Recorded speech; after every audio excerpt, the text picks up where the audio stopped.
നീ എന്തിനാ ഇപ്പൊ ചായ ആയിട്ട് വന്നത്? ഇത് കുടിക്കാനല്ലേ, കുളിക്കാനൊന്നല്ലോ. ഇത് ചായല്ലേട്ടാ, കാപ്പിയാ. ഏതാണ് അവർക്ക് ഇഷ്ടം അറിയില്ലല്ലോ. ഓ മുട്ട് മുട്ടിനെന്ത് പറ്റി? മുട്ടിനൊന്നും പറ്റില്ല പൊട്ട, വാതില് മുട്ടാൻ. ആ എന്നാ ചേട്ടൻ മുട്ട്, ചേട്ടന്റെ മുട്ടാ മുട്ട. എന്നാ ഞാൻ മുട്ട. ഇപ്പൊ വീണാനെ. എന്താ ഇത്? ഇത് ചാപ്പി അല്ല, ഇത് ഇത് എന്താ ഇത് ബെഡ് കോഫി. എനിക്ക് വേണ്ട. നമ്മുടെ എസ്റ്റേറ്റിലെ കാപ്പിയെ കുട്ടി. ദേ ഇനി കാപ്പി വേണ്ടെങ്കിൽ ചായ ഉണ്ട്. ചായ വേണ്ടെങ്കിൽ ദേ കാപ്പി ഉണ്ട്. കാപ്പി വേണ്ടെങ്കിൽ ചായ ഉണ്ട്. കാപ്പി വേണ്ടെങ്കിൽ ചായ ഉണ്ട്. കാപ്പി വേണ്ടെങ്കിൽ ചായ ഉണ്ട്. അല്ലെങ്കിൽ കാപ്പി ഉണ്ട്. അതല്ലേ ഞാൻ പറഞ്ഞത്. അത് തന്നെയല്ലേ ഞാൻ പറഞ്ഞത്. ഇങ്ങനെ പറയുന്ന രണ്ടും. എനിക്കൊന്നും വേണ്ട, ഞാൻ പോവാ.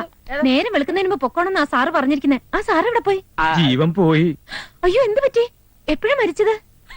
മരിച്ചതല്ല, ആ സാറിന്റെ പേരാ ജീവൻ. ആ സാറ് തിരിച്ചു വരുന്നതിന് മുമ്പ് എനിക്ക് പോണം. ഒരു താങ്ക്സ് ഒക്കെ പറയണമെന്നുണ്ടായിരുന്നു. ഇനിയിപ്പോ സാരല്ല. അയ്യോ, എന്റെ ചെരുപ്പ് എവിടെ പോയി? അയ്യോ, കുട്ടിക്ക് ചെരുപ്പില്ല. പോയി എടുത്തിട്ട് വാടാ. ഞാനോ? പിന്നല്ലാതെ പോടാ. ഇപ്പൊ കൊണ്ടുവരാമേ. നിക്ക്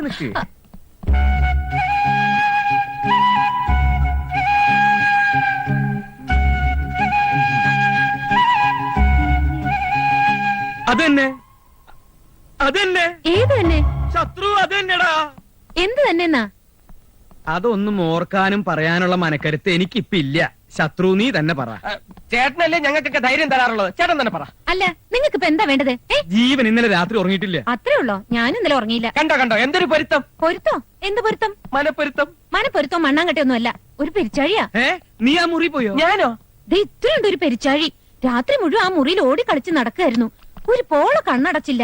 മാത്രമല്ല, തടിമാടന്മാരായ 3 ആണുങ്ങൾ മാത്രമുള്ള ഒരു വീട്ടിലെ എന്നെ പോലെ ഒരു സുന്ദരിയായ പെൺകുട്ടി എന്ത് മനസ്മാനത്തിലും ഉറങ്ങുക? തെണ്ടിത്തരം കയ്യിലുണ്ടെങ്കിലും കുട്ടി കരുതുന്ന പോലെ അത്ര തെണ്ടിയല്ല ഇവൻ. ഇന്നത്തെ കാലത്ത് വയസ്സന്മാരെ വിശ്വസിക്കാൻ കൊള്ളാത്തത്. ഞാൻ പോവാ. കുട്ടി ഞങ്ങൾ അത്ര പ്രശ്നക്കാരൊന്നും അല്ല. മാർപ്പാപ്പയുടെ മനസ്സാ ഞങ്ങൾക്ക്. ബ്രേക്ക്ഫാസ്റ്റ് എന്താ വേണ്ടത്? ഇന്ത്യൻ, കോണ്ടിനെന്റൽ, കേരള എല്ലാം റെഡി. ബ്രേക്ക്ഫാസ്റ്റ് വേണ്ട, സൂപ്പർ ഫാസ്റ്റ് മതി. മൈസൂർ പോണത്. അയ്യോ, അങ്ങനെ പറയരുത്. ഇതൊരു വലിയ ശല്യമായല്ലോ.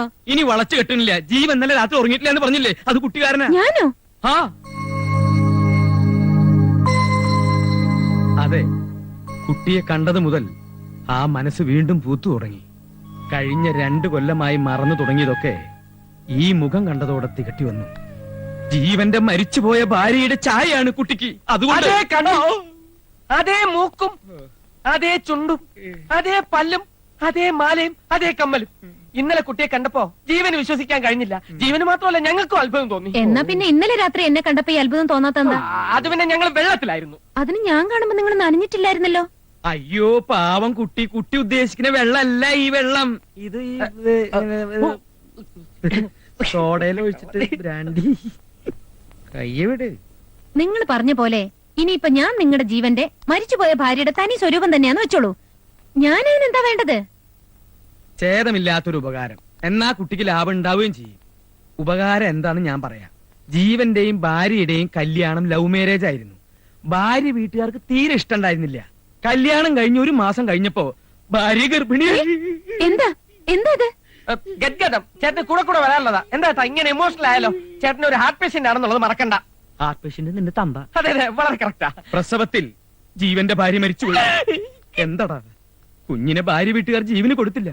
അതിനെ ഒരു അനാഥാലയത്തിൽ ഏൽപ്പിച്ചു. ആ കുട്ടിയെ തിരിച്ചെടുക്കാൻ മിസ് ഹേമ മിസ്സിസ് ജീവനായിട്ടൊന്ന് അഭിനയിക്കണം. കുട്ടിയെ ജീവന് കിട്ടിക്കഴിഞ്ഞാൽ എന്ത് വേണമെങ്കിലും തരാം. പിന്നെ കുട്ടി മൈസൂർക്കോ അങ്കമാലിക്കോ എവിടേക്ക് വേണമെങ്കിൽ പൊക്കോളൂ. കന്യകയായ ഒരു പെണ്ണ് ഭാര്യയായിട്ട് അഭിനയിക്കേ, അതോടെ എന്റെ കല്യാണമൊക്കെ മുടങ്ങിപ്പോവും. ഇതറിഞ്ഞ പിന്നെ ആരെങ്കിലും എന്നെ കെട്ടാൻ വരുമോ? അയ്യോ, അങ്ങനെ പറയരുത്. വേണമെങ്കിൽ പൗലോസ് ചേട്ടനെ എന്നെ കെട്ടേ. പൗലോസ് ചേട്ടനെ കൊണ്ട് കാലൊടിപ്പിക്കാനും ഞാൻ പറഞ്ഞതാ. അങ്ങനെ ലോകത്ത് ഒരിടത്തും നടക്കാത്ത കാര്യങ്ങളാണ് നിങ്ങൾ ഈ പറയുന്നത്. എനിക്ക് ഇപ്പൊ തന്നെ പോണം മൈസൂർക്ക്. മൈസൂർ ഈ കാര്യം കഴിഞ്ഞിട്ട് പോയാ പോരെ മൈസൂർക്ക്? പൗലോസേട്ടാ, ഹേമ ആരും തടയണ്ട. എന്റെ കുഞ്ഞിനെ തിരിച്ചു കിട്ടാൻ വിധിയില്ലാന്ന് ഓർത്ത് ഞാൻ സമാധാനിച്ചോളാം. അല്ലെങ്കിൽ തന്നെ ഈശ്വരൻ ഈ ജന്മത്തിൽ എനിക്ക് നല്ലതൊന്നും തന്നിട്ടില്ലല്ലോ. സോറി കുട്ടി, ബുദ്ധിമുട്ടിച്ചിൽ ക്ഷമിക്കുക. ഒരു നിമിഷം കുട്ടിയുടെ ഈ മുഖം ഞാൻ എന്റെ മനസ്സിലൊന്ന് പതിപ്പിച്ചോട്ടെ.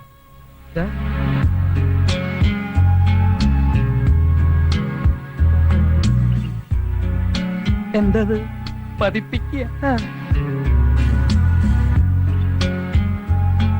ഓക്കേ, ഇനി പോയിക്കോളൂ. പോകുന്നതിന് മുമ്പ് ഒരു സത്യം കൂടി മനസ്സിലാക്കിയിട്ട് പോയിക്കോളൂ. ഞാനും ഇവരും ഹേമയെ പറഞ്ഞ് പറ്റിക്കല്ലെന്ന് ബോധ്യപ്പെടുത്താൻ വേണ്ടി മാത്രം. എന്താ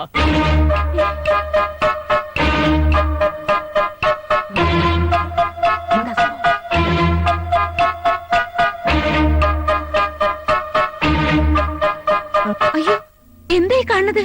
എന്റെ ഈശ്വര, എനിക്ക് വിശ്വസിക്കാൻ കഴിയുന്നില്ല. വിശ്വാസം വരണില്ല അല്ലേ? മാധുരി, എന്റെ മധു.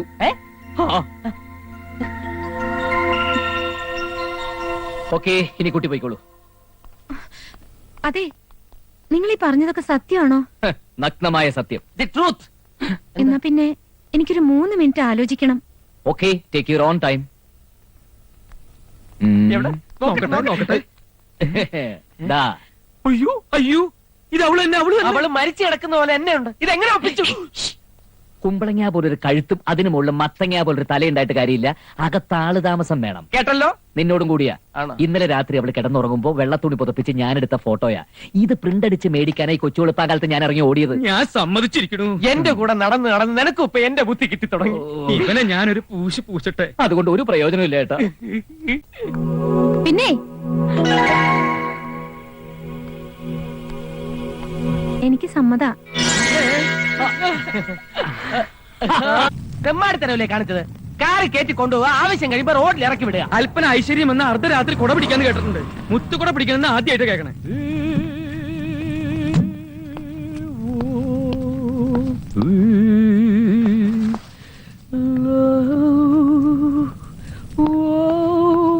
എവിടെയായിരുന്നു ഇത്രയും നേരം?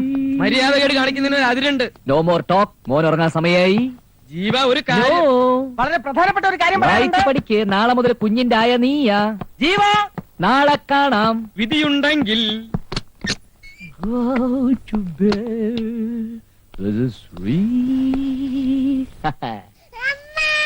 അതാര്?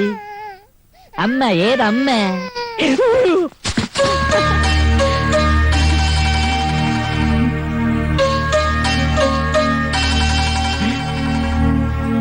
എന്താ ജീവേട്ടാ ഇത്? നേരെ എത്രയെന്ന കരുതനെ? ഇത്ര നേരം ഞാൻ കാത്തിരുന്നു, ഇപ്പഴൊന്ന് മയങ്ങിയത്. അയ്യേ, എന്താ ഇത് കങ്കാരുവിനെ പോലെ? മോനെ ഇങ്ങനെ എടുക്കണേ? ഇതാ ശത്രു ഉറങ്ങി. പൗലോസിയാറ്റിന് ഉറങ്ങി. വിശ്വസിച്ചു നമുക്ക് ഉറങ്ങാം. അയ്യോ, എന്താ ജീവേട്ടാ ഇത്? നമ്മുടെ ബെഡ്റൂമിലേക്ക് എന്തിനാ അവരെയൊക്കെ വിളിക്കണേ? എടീ, എന്തോ? നീ മിസ്സസ് ഹേമ ജീവൻ, സോറി മിസ്സസ് മാധുരി ജീവൻ, ജീവേട്ടന്റെ മധു. ജീവേട്ടന്റെ മധു. നീ എന്താണ് ഇതുവരെ പോവാത്തത്? അയ്യോ, ഇങ്ങനെ ഒച്ച വെക്കില്ല ജീവേട്ടാ. മോൻ എന്താ കരയണു? ഓ, ചോദിച്ചിന് ഉത്തരം പറയടി. ഈ ജീവേട്ടന് ഒന്നും അറിയില്ല. എന്റെ ഭർത്താവിന്റെ വീടല്ലേ എന്റെയും വീട്. ഞാൻ എങ്ങോട്ട് പോവാനാ? ഭർത്താവോ? അതെ. ഓഹോ, അപ്പൊ നീ എന്നെ ബ്ലാക്ക് മെയിൽ ചെയ്യാണല്ലേ? അയ്യേ, അത്തരം ചീപ്പ് പ്രവർത്തികളൊന്നും ഞാൻ ചെയ്യില്ല. എടേ, ഇറങ്ങടി ഇവിടുന്ന്. ദേ നോക്ക്, എന്നെ ഒന്ന് സഹായിച്ചെന്ന് കരുതി ഇവിടെ തന്നെ കൂടിക്കളയാന്നൊന്നും നീ കരുതണ്ട. അങ്ങനെ എന്തെങ്കിലും മോഹം നിന്റെ മനസ്സിലുണ്ടെങ്കിൽ അതിപ്പൊ തന്നെ ഇങ്ങ് കളഞ്ഞേക്ക്. അതുകൊണ്ട് നല്ല ഭാഷയിൽ തന്നെ പറയാ, എന്റെ പൊന്നുമോള് ഇവിടുന്ന് വേഗം സ്ഥലം കാലിയേക്ക്. അതെല്ലാം മറിച്ചാണെങ്കിൽ വിത്തിൻ സെക്കൻഡ്സ് നിന്നെ ഇവിടുന്ന് ഒഴിവാക്കാൻ എനിക്കറിയാം. ജീവനം നിനക്കറിയില്ല. എക്സ്ക്യൂസ് മീ മിസ്റ്റർ ജീവൻ, എന്താ? ഞാൻ ഒന്ന് ഫോൺ ചെയ്തോട്ടെ? ഏത് നരകത്തിലേക്കെങ്കിലും വിളിച്ചിട്ട് ഇറങ്ങി പോരുന്നത്? നരകത്തിലേക്കൊന്നുമല്ല, വെറ്റിലക്കാടൻ അച്ഛന്റെ ഓർഫനേജിലേക്കാ. ഫാദർ വെറ്റിലക്കാടനല്ലേ? അങ്ങേര് എന്തിനാടി വിളിക്കുന്നത്? അല്ലാതെ പിന്നെ ഞാൻ ആരെ വിളിക്കേണ്ടത്? ഈ കുഞ്ഞിനെ കിട്ടാൻ നിങ്ങൾ എന്തുമാത്രം കഷ്ടപ്പെട്ടെന്ന് എനിക്കറിയാം. അതിനുവേണ്ടിയാണല്ലോ എന്നെ നിങ്ങളുടെ ഭാര്യയ്ക്ക് വേഷം കെട്ടിച്ച് കൃത്രിമ രേഖകൾ ഉണ്ടാക്കി ആ പാവ അച്ഛനെ പറ്റിച്ച് ഈ കുഞ്ഞിനെ ദത്തെടുത്തത്. അതുകൊണ്ട് എനിക്കൊന്നുമില്ല. പക്ഷെ സത്യം മുഴുവൻ ഞാൻ അച്ഛനോട് തുറന്നു പറഞ്ഞാൽ വന്ന പോലെ ഈ കുട്ടി തിരിച്ച് ഓർഫനേജിലേക്ക് പോകും. നിങ്ങൾ 3 പേരും ജയിലിലേക്കും. അനാഥയും അബലയുമായ ഒരു പെൺകുട്ടി എന്ന നിലയിൽ കോടതി എന്നെ വെറുതെ വിടുകയും ചെയ്യും. നിങ്ങൾ കല്യാണം കഴിച്ചിട്ടില്ലെന്നും ഈ കുട്ടി നിങ്ങളുടേതല്ലെന്നും നിങ്ങളുടെ മരിച്ചുപോയ ഭാര്യയുടേതെന്ന് പറഞ്ഞ് അന്ന് എന്നെ കാണിച്ച ഫോട്ടോ എന്റെ തന്നെയാണെന്നും ഒക്കെ എനിക്കറിയാം. കണ്ണുമഴിക്കണ്ട, എന്നെ ഇറക്കി വിട്ട ഉണ്ടാവുന്ന ചില ഭവിഷ്യത്തുകൾ ഞാൻ സൂചിപ്പിച്ചെന്നേ ഉള്ളൂ. എന്താണ് നിന്റെ ഉദ്ദേശം? പ്രത്യേകിച്ച് ഉദ്ദേശമൊന്നുമില്ല.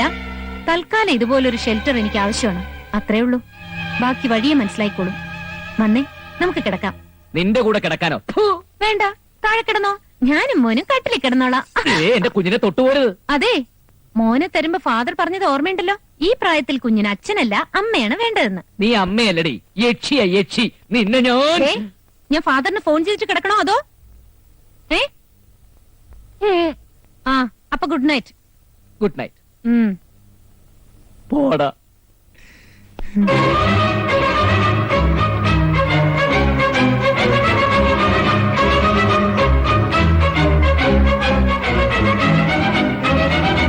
പൗലോസേട്ടാ, എല്ലാം ഞാൻ കേട്ടു.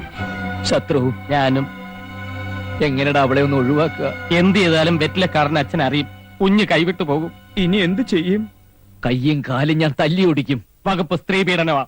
കൊന്ന് കൊക്കയിലെറിഞ്ഞാലോ? കൊലക്കുറ്റം. IPC 302. ഇനി എന്താണ് ഒരു വഴി? കറണ്ട് പോയി. കറണ്ട് പോയതല്ലടാ, എന്റെ ജീവിതം ഇരുട്ടിലായതാ.